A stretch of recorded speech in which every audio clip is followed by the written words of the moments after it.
What's up guys, I'm Phoenix Master 1 and welcome back for some more Fire Emblem Heroes, and this is gonna be my comprehensive review of the Three Houses banner featuring Summer Hilda, Mercedes, Ashe, and also Caspar as the 4-star D mode. I'll also go over the builds that you should be running on these units, and if you do enjoy these banner reviews, I would really appreciate if you could show some love to the duo hero known as like and subscribe button. So that said, let us begin. Summer Hilda is a flying staff duo unit and she comes with a preferred weapon Sunshade Staff. So she's pretty much going to be able to support her allies with this weapon and also give herself some offensive boost. So this does have Wrathful Staff built into it. So it gives allies within 2 spaces of Summer Hilda +6 attack as well as special cooldown charge +1 per foe's attack. And if they're not adjacent to any kind of ally, they can pretty much get +6 attack and speed. So it's like an attack speed solo, but most of the time she's going to be used as a support unit. But even offensively, like, they have really good offensive stat spread of 37 base attack and 40 base speed by having a super boon in it as well. So Sunshade Staff is really good support weapon because it gives you more attack and also gives you special acceleration. And unlike Brave Lucina's Weapon Refine, it can also work on units who are Tome units, Dragon units, and stuff like that. So the special cooldown charge +1 is only going to be happening on foe's attack. So it's pretty similar to Rinka's club effect. So it's not exactly like a breath effect which Brave Lucina and also Neo Veluria provide. But still it can get the job done because most of the time you can retaliate back with a 2-turn special like Ruptured Sky, Noontime, Moonbow, stuff like that. And that's still pretty good by also getting +6 attack and also having a healer as her ally. She also comes with Even Recovery 3. Now, Odd Recovery 3 was pretty much a meta game changer because it allowed for unisolatable teams to be present in Aether 8's defense, but Even Recovery 3 is not going to be useful that much because usually the type of oppressive teams want to go turn 1, so they do appreciate Odd Recovery a bit more. But if you have some kind of team which uses a lot of save units, it's not really using a lot of oppressive units with high threat range, then you can definitely make use of Even Recovery to just get rid of the isolation on the even turns. So it's not that bad and it can also function as a healing tower essentially. So it's not the worst thing, but almost always you're going to be preferring to use Odd Recovery in Aether 8's defense. However, Even Recovery is really good in Aether 8's offense when you're going to be facing turn 1 teams, and after turn 1, on turn 2 you're going to be left with debuffs and some hurt units, and Even Recovery can pretty much heal up your units and get rid of any kind of status effects, so it can be really useful. And even outside of that, it is going to be pretty nice for the general in-game content. So Even Recovery 3 is not that bad, but Odd Recovery is mostly going to be seeing a lot more.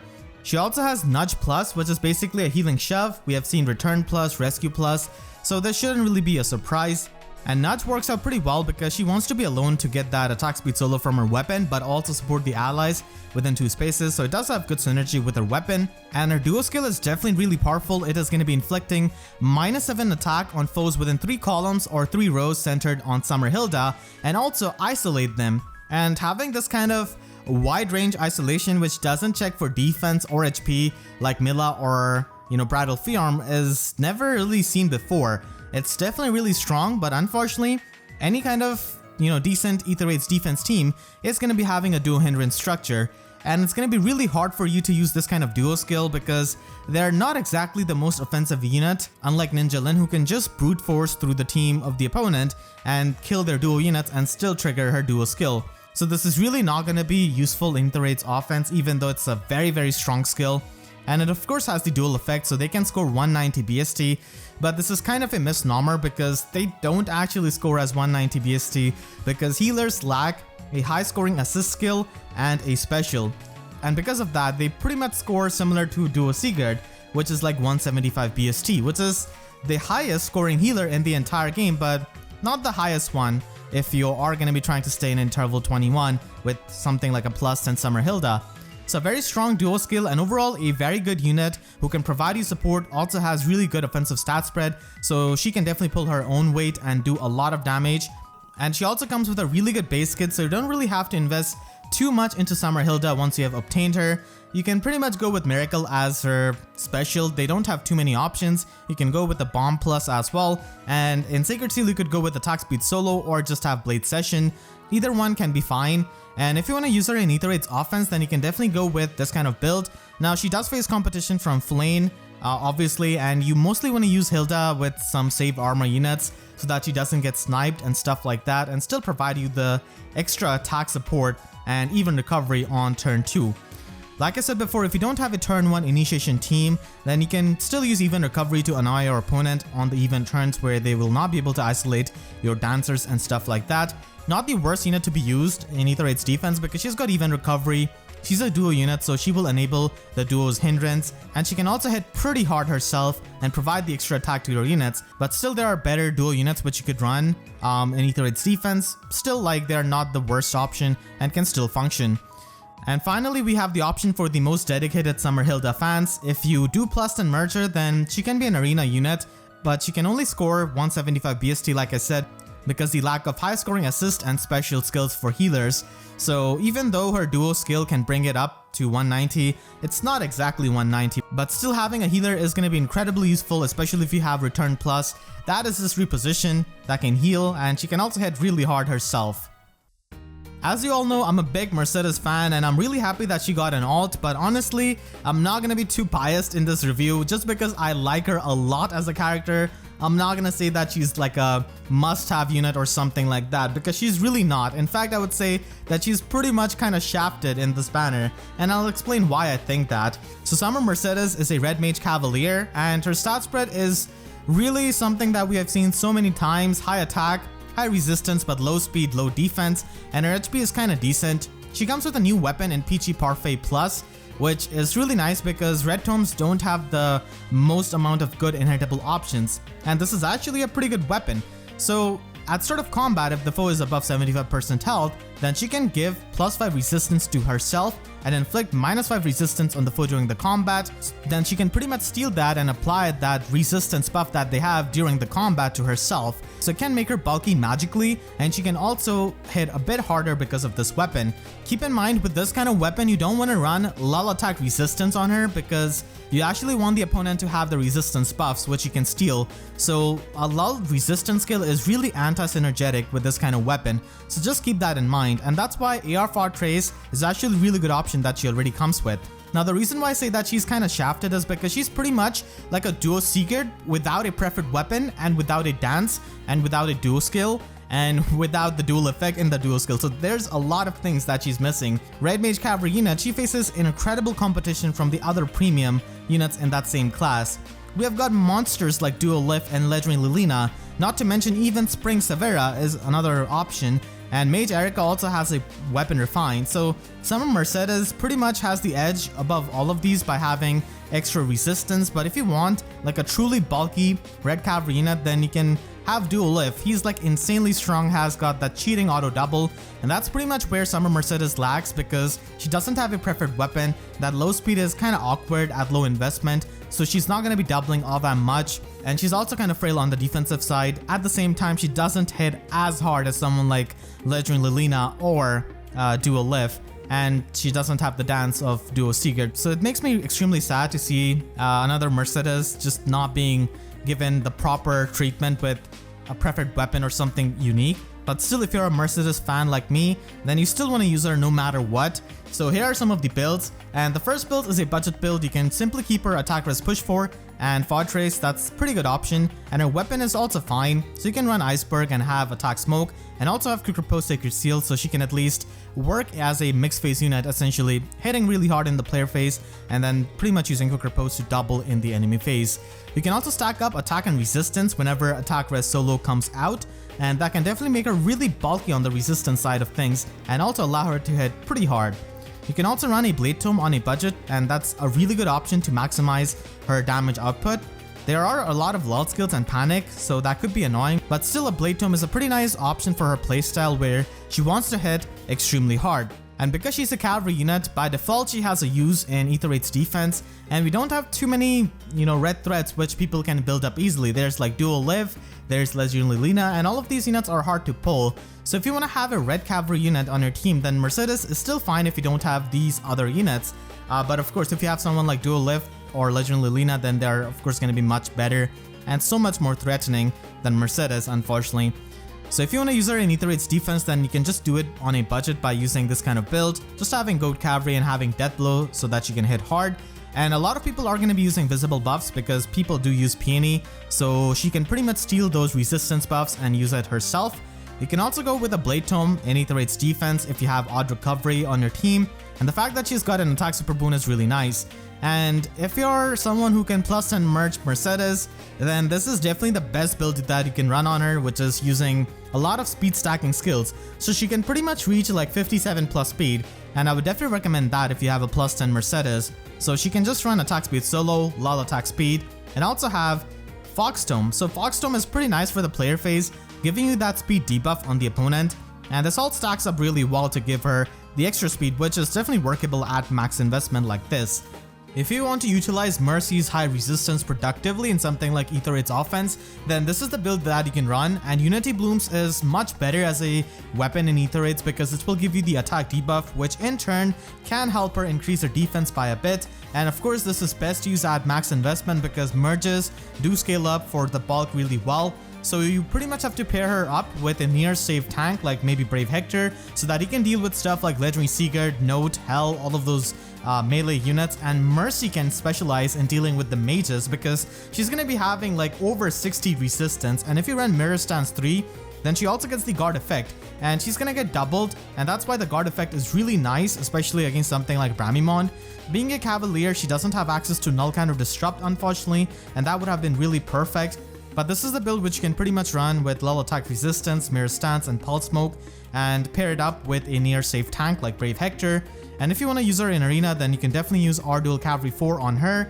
There are two routes if you want to take that. Either you can go with the attack route, or you could go with the speed route. In my opinion, investing into Mercie speed, especially at max investment or higher merges, is going to be much better because she's going to be able to double, or at the very least avoid doubles. And you also get to run lull attack speed, which has really great synergy with Peachy Parfait, because you're pretty much going to be invalidating 3 stats of the opponents, and she can definitely speed stack to have a lot of speed at max investment. Summer Ashe is a Lance Cavalry unit with Divine Sea Spear as his preferred weapon. He also has a pretty good offensive stat spread of having 37 base attack and 41 base speed. He also has decent physical bulk at 32 defense and 40 HP, but he has got pretty low resistance at 18. Divine Sea Spear gives Ashe +3 attack, and this weapon is always going to be active in the player phase, or if the opponent is above 75% HP, then he can pretty much get +3 to his attack, speed, and defense, and inflict -3 attack, speed, and defense on the opponent. So he doesn't really get extra resistance out of the stats, and he doesn't do the resistance debuff. And then the secondary condition of this weapon is pretty similar to Binding Necklace of Freya, where he will pretty much steal any kind of buff that the opponent has, and he will apply that to his respective stats. I can definitely appreciate this kind of reference to his early life as a thief.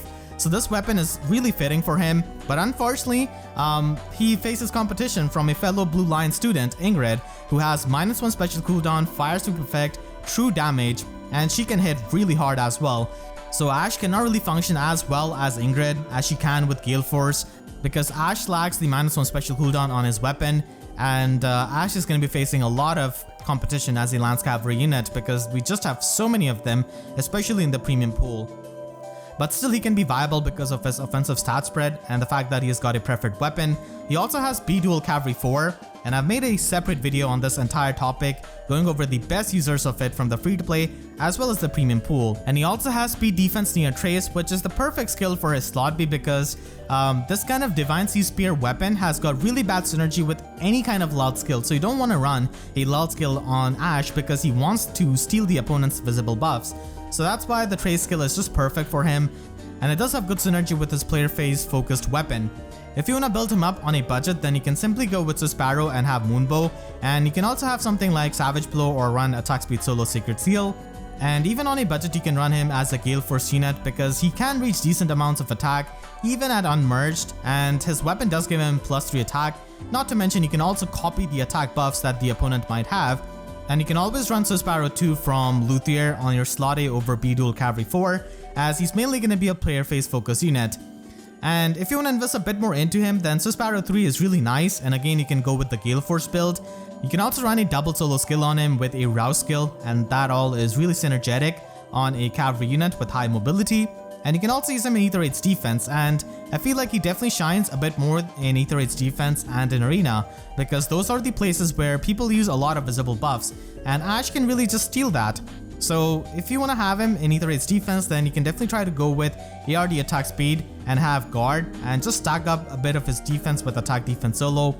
And in the dark season, people are going to be using Peony, just having these buffs on their units, and Ashe can steal all of them for stats. But of course, someone like Ingrid is going to be a lot more annoying to the opponent with her fire soup effect. In Arena, if you do invest into him heavily with max merges, then he can be a pretty nice unit to be used, because everyone and their mom uses some kind of rally skill in Arena. So he can pretty much function as a Gale Force Cavalier with his Neotrace skill, and the fact that he will just steal any kind of buffs that the opponent has. So it's really amazing in that aspect in Arena, but not many people are going to be able to plus and merge him because he's a seasonal locked unit. At last, we've got Caspar as an Axe Infantry unit, and he's a 4-star demote on this banner, so a lot of people are going to be trying to plus and merge him, as it is relatively easy to do that compared to the 5-star locked units. And he does have a really interesting stat spread. He actually has a lot more speed than most people expected, so he ends up having 36 base speed, which is not bad for a demote unit. And he has got the highest attack stat out of any Axe Infantry in the game at base 41. And he also has a super boon in it, and that super boon is definitely going to be helping in arena scoring, because that will push him to 180 BST, so that is really important to use if you want to use Caspar in arena as a plus 10 merch unit. He does have decent bulk, and his HP is definitely a bit on the higher side. He has got Victor Fish Plus, and this is pretty similar to Peachy Parfait of Mercedes, but it pretty much debuffs the opponent and gives him the buff of defense instead of resistance, so it's really similar to that. And it's not a bad budget option, but we just have so many better weapons like Dex Swapper and Pelagian Axe, which is really good. And the thing with both of those weapons is that they can also help increase your magical bulk, because they are going to be debuffing the attack of the opponent. Here with this weapon, he's pretty much going to be focusing on increasing his defense, and his resistance doesn't really get any kind of extra help. So that's why those axes are a bit better. And we just have so many good inheritable axes, and this is, another decent one in my opinion. But if you want to invest heavily into him, then there are definitely other better options. Bonus Doubler is actually available on a 4-star Caspar, so we have definitely come a long way from Legendary Roy. So Bonus Doubler is a pretty decent skill, but a lot of times it will face annoyance from lull skills and panic in general. And it's best used on units who have distant counter weapons, and they don't really have to compromise their slotty skill for that. And it's worth noting that Bonus Doubler is actually better now in Astra Season, because you can just be immune to panic if you use Ashera. So Bonus Doubler definitely has usage in Aether 8's offense in Astra Season especially. And then he has got even attack wave to synergize with his Bonus Doubler, but he can definitely run better skills in slot C. Now let's compare him to existing free-to-play units. So he completely dunks on Echidna. He's basically like a better Echidna at this point. The only thing that he's lacking is a bit of resistance, and that's pretty much it. Echidna's biggest problem is that her damage output isn't as great as some of the other Axe units, and Caspar pretty much fixes that by having +6 extra attack and having pretty similar speed overall. And you can also compare him to Ross, and he's actually like a Gen 5 Ross pretty much. So he ends up having better offenses than Ross by having 2 extra attack and 4 extra speed, and the extra speed is definitely significant because that allows Caspar to run some damage reduction skills at max investment, which are a lot better on Caspar compared to if they were run on Ross. But in exchange, he loses out on some bulk. He has got 3 less defense, 2 less resistance, and 2 less HP, which is not the biggest deal in the world, and the extra offenses definitely make up for that. And he can also be compared to the modern Gen 5 free-to-play Axe Infantry units, and he's pretty much like a hybrid of Ninja Hana and Cowlick. Ninja Hana is still the best user of Spurn and Close Call from the free-to-play pool because of her speed super boon, so she's always going to be faster than Caspar. But Caspar hits harder than Ninja Hana and has pretty similar defense to her, while also having better HP. But unfortunately, he has got 7 less resistance, and he also has less resistance than Cowlick, but he's pretty similar to him when it comes to his raw strength and his defense, and he's like 10 points faster than Cowlick, so he can pretty much be considered like a hybrid, and he's honestly a really good option to invest into if you really like Caspar, and if you want to use him as an Axe Infantry unit. If you want to use Caspar on a budget, then you can definitely go with Bonfire because he can get the extra defense from his weapon, and you can just go with Quick Riposte because at lower investment he's not the fastest and you can just run attack defense form, and something like this can definitely be helpful in Arena Assault. But if you want to invest heavily into him, then here are the builds. So as I said before, because he has got better speed than Ross, he can run a damage reduction build much better, and he can also use Springy Axe Plus, which will give him even more speed. And not to mention, it will also neutralize any kind of debuffs to his attack and speed stat. So he can run a Gale Force build like this by having Time Pulse to make Gale Force a 4-turn special and have Flashing Blade 4 for the special charges. Alternatively, you could also run Ninja Massacre from Ninja Hana and pretty much make him as a quad attacker by having Flashing Blade 4 and loud speed defense. And he can definitely hit pretty hard because of his high attack stat while still having good amount of speed for doing this kind of quad build. And if you want to use him more defensively, then you can definitely go with a distant counter build. Attack Super Boon or Resistance Super Boon, both of them are quite fine for this kind of build. I do prefer Attack Super Boon on him, and you can pretty much go with Plagian Axe with Attack Smoke or Attack Defense Menace, and have Null Follow Up as a slot B skill. You can also go with the damage reduction build if you're running plus speed IV, but mostly with plus attack IV, I would suggest having Null Follow Up over the damage reduction skill. And he can still be pretty bulky with a Plagian Axe build because the extra debuffs can make him deceptively bulky even on the magical side with his high HP. And if you want to use him in Arena, then you pretty much have to go with the Attack Super Boon or Resistance Super Boon. Again, both of them are valid options. It really depends on which one you value more. We can definitely run a distant counter build by having Victor Fish and have lull attack speed. Lull attack speed has got amazing synergy with Victor Fish because it will pretty much invalidate 3 stats of the opponents, and opponents use a lot of rally skills in Arena as it is, so this is definitely a pretty nice option. And Plagian Axe is of course going to be a really good option with Attack Defense Menace, and because he doesn't have a preferred weapon, you're pretty much forced to run a 300 SP slot C skill, so that's why Joint Drive Speed, Attack Defense Menace are pretty good options on him. So if you want to have a solid unit to take care of Fallen Edelgard, and if you really find her annoying, then Armor Smasher is definitely an option with Null Follow Up. And his high attack stat will often help you just one-shot a lot of the armor units, and if you cannot, then Null Follow-Up is going to be helping you bypass their follow-up negation. Because of his high attack stat, he can definitely find use in AETHER offense, Gale Force strategies, especially as a Wings of Mercy Heavy Blade 4 unit. And he's going to be appreciating support of Veluria because he's going to be having 2-turn Gale Force, which is like a 1-tap Gale Force, so he just has to attack once and get the Gale Force off. And his high attack stat and high HP stat can definitely be useful because he can run Infantry Pulse to pulse down Veluria and Dagger for their Gale Force.